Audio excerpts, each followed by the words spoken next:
नमस्कार, मी doctor Vivek Mahajan. Fortis hospital कल्याण येथे मी इंटरव्हेन्शनल cardiologist अर्थात हृदयरोग तज्ञ म्हणून कार्यरत आहे. माझ्याजवळ अनेक पेशंट येतात सीडी घेऊन, अँजिओग्राफीची सीडी घेऊन, आणि त्यात त्यांना सांगितलेलं असतं बायपास करा किंवा अँजिओप्लास्टी करा. आणि मग त्यांच्या मनात हे कन्फ्युजन नेहमीच असतं की अँजिओप्लास्टी चांगली की बायपास चांगली. तर आपण थोडक्यात जाणून घेऊया की कुठल्या पेशंटसाठी अँजिओप्लास्टी चांगली आहे आणि कुठल्या पेशंटसाठी बायपास चांगली आहे. तर अँजिओप्लास्टी काय असतं? अँजिओप्लास्टी म्हणजे हृदयाच्या नसांमध्ये, हृदयाच्या रक्तवाहिन्या ज्यांना आपण आर्टरीज म्हणतो, त्याच्यामध्ये जे ब्लॉकेजेस येतात ते चरबीचे किंवा कॅल्शियमयुक्त ब्लॉकेजेस असतात.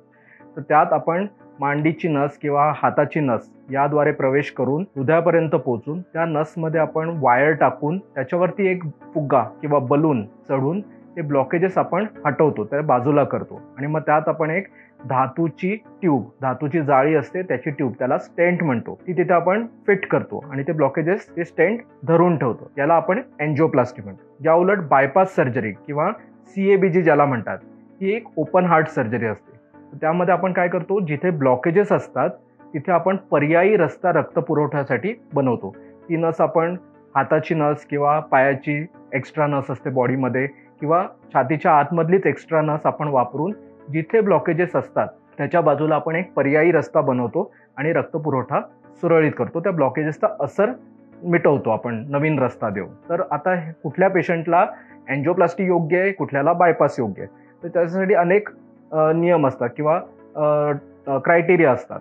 तर कसं आहे की जर ब्लॉकेजेस थोडेफार असतील आणि ते इझिली अँजिओप्लास्टीने ठीक करता येण्यासारखे असतील तर आपण अँजिओप्लास्टी प्रिफर करतो. अँजिओप्लास्टी हे इंटरव्हेन्शनल कार्डिओलॉजिस्ट करतो आणि त्याच्या मनामध्ये नेहमी हा प्रश्न असतो की मी अँजिओप्लास्टी जी करतोय ती टिकाऊ असेल का, ती लॉंग टर्म चालेल का.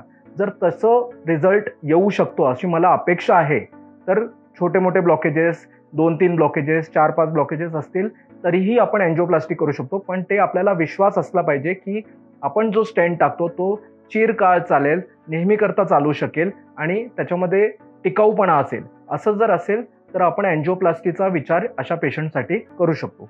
या उलट ब्लॉकेज खूपच किचकट असतील, कॅल्शियमयुक्त असतील, कॅल्शियम असलं की ते ब्लॉकेज टणक होतं, हार्ड होतं, मग त्याच्यामध्ये तो स्टेंट फुगत नाही, स्टेंट फुगला नाही तर तो टिकत नाही. असं जर वळणदार नस असेल, नसमध्ये फारसे अँगल्स असतील आणि त्याच्यामध्ये खूप सारं कॅल्शियम असेल आणि भरपूर लॉंग ब्लॉकेजेस असतील, डिस्टन्स खूप असेल आणि त्याच्यामध्ये आपल्याला जर विश्वास वाटतोय की हे स्टेंट्सने ठीक होऊ शकणार नाही किंवा स्टेंट्स टाकले तर ते दीर्घकाळ टिकणार नाही, तर मग अशा पेशंटला आपण बायपासचं ऑप्शन देऊ शकतो.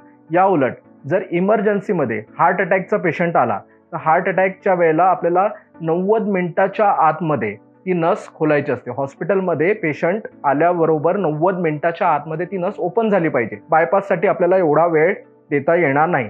त्यावेळेला इमर्जन्सीमध्ये हार्ट अटॅकच्या पेशंटसाठी आपण नेहमी अँजिओप्लास्टीचा प्रिफर करतो. अँजिओप्लास्टीला आपण प्राधान्य देतो आणि याला प्रायमरी अँजिओप्लास्टी म्हणतात. तो हार्ट अटॅकच्या पेशंटसाठी बायपास आपण इमिजिएटली नाही करत, अँजिओप्लास्टी प्रिफर करतो. तिसरा क्लास ऑफ पेशंट्स आहे की जे एकदम कमजोर असतात, म्हणजे एकदम वयस्कर झालेले आहेत किंवा खूप दुबळे आहेत किंवा त्यांची ओव्हरऑल हेल्थ फारच कमजोर आहे आणि ते बायपास सहन करू शकणार नाही, असे जर काही आपल्याला लक्षणं आढळली तर आपण बायपासच्या तुलनेमध्ये त्यांना अँजिओप्लास्टीचं प्राधान्य जास्त देतो.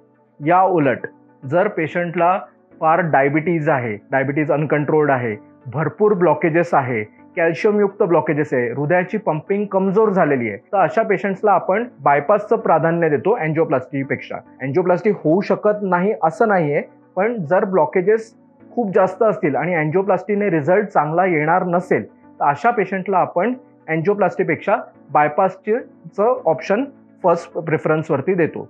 तर अशा प्रकारे हे काही क्रायटेरियाज आहे ज्याच्याप्रमाणे आपण डिसाईड करतो की अँजिओप्लास्टी चांगली आहे की बायपास चांगली आहे. थोडक्यात सांगायचं झालं तर फार सिरियस पेशंट ज्याला बायपास सहन होणार नाही किंवा हार्ट अटॅकचा पेशंट किंवा असे ब्लॉकेजेस जे सोपे आहे अँजिओप्लास्टीने ट्रीट करायला आणि ज्याच्याने अँजिओप्लास्टीचा रिझल्ट चांगला येण्याची अपेक्षा आहे त्यांना आपण अँजिओप्लास्टीचं ऑप्शन देतो. या उलट डायबिटीजचे पेशंट, किडनी फेलियरचे पेशंट किंवा फार जास्त ब्लॉकेजेस असणारे, खूप किचकट ब्लॉकेजेस, वळणदार ब्लॉकेजेस, कॅल्शियमयुक्त ब्लॉकेजेस, अशा पेशंट्सला आपण बायपासचं ऑप्शन प्राधान्याने देतो. आपण तिथे बायपास प्रिफर करतो.